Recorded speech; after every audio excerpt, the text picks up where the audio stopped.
Podcast में आपका स्वागत है। मैं हूं शशि और मैं हूं किरण। आज हम बात करने वाले हैं एफएक्स की नई साइंस फिक्शन हॉरर सीरीज एलियन.अर्थ पर। हाँ, ये वही मशहूर एलियन फिल्म फ्रेंचाइजी का प्रीक्वल है। मतलब कहानी फिल्मों से पहले की। बिल्कुल। और सवाल यही उठ रहा है कि क्या ये नई सीरीज जो इतनी बड़ी फ्रेंचाइजी है उसकी विरासत को ठीक से आगे बढ़ा पा रही है, या फिर ये उम्मीदों पर खरी नहीं उतरती, क्योंकि सच कहें तो दर्शकों और क्रिटिक्स में राय काफी बटी हुई है। जबरदस्त तरीके से। तो ऐसा क्या है इसमें? कुछ लोगों को बहुत पसंद आ रहा है, कुछ को बिल्कुल नहीं। चलिए इसी पर थोड़ी गहराई से बात करते हैं। तो कहानी का सेटअप है साल 2120 में। अच्छा, भविष्य में। हाँ, एक ऐसा भविष्य जहां कॉरपोरेशंस का बोलबाला है और एक रेस चल रही है अमरता की तकनीक को लेकर। अमरता मतलब वो साइबॉर्ग्स, सिंथ्स। हाँ, साइबॉर्ग, सिंथ या फिर हाइब्रिड्स बनाने की होड़ है। और इसी में कॉर्पोरेशन है प्रोडिजी। उन्होंने बनाई है वेंडी। सिडनी चैंडलर ने रोल किया है। हाँ, वेंडी पहली हाइब्रिड है, मतलब एक सिंथेटिक बॉडी जिसमें इंसान की चेतना डाली गई है। और वो टिमोथी ओलिवंत का किरदार है कर्श।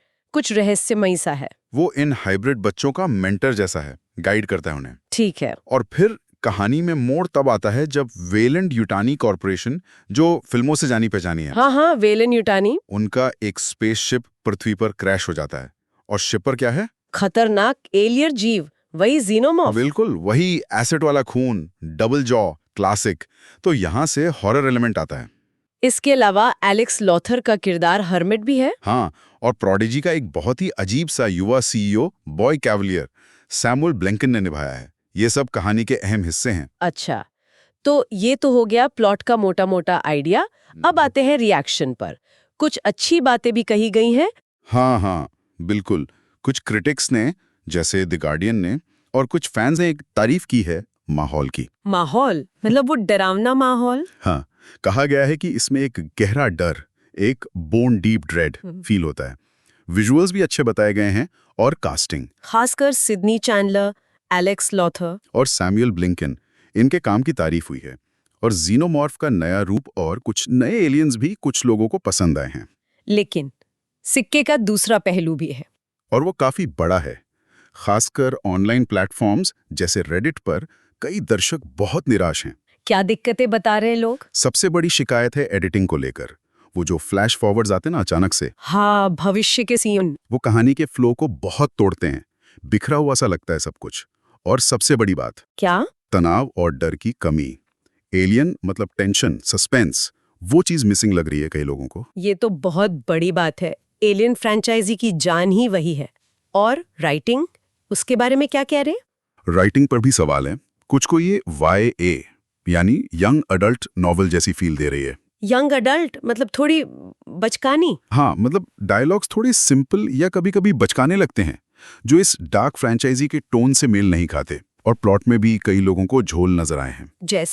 जैसे बच्चों जैसे किरदारों को खतरनाक एलियंस के सामने भेज देना, या फिर वो पीटर पैन और आइस एज वाले रेफरेंस कुछ लोगों को बहुत अजीब लगे ये।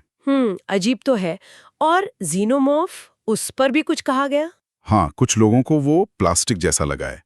और कुछ एक्शन सीन्स में उसकी मूवमेंट थोड़ी बनावटी या फनी सी लगी है। अच्छा, और संगीत का इस्तेमाल, वो टूल बैंड वाले गाने की बात भी थी। हाँ, वो भी कुछ लोगों को अजीब लगा कि सीन के मूड से मैच नहीं कर रहा।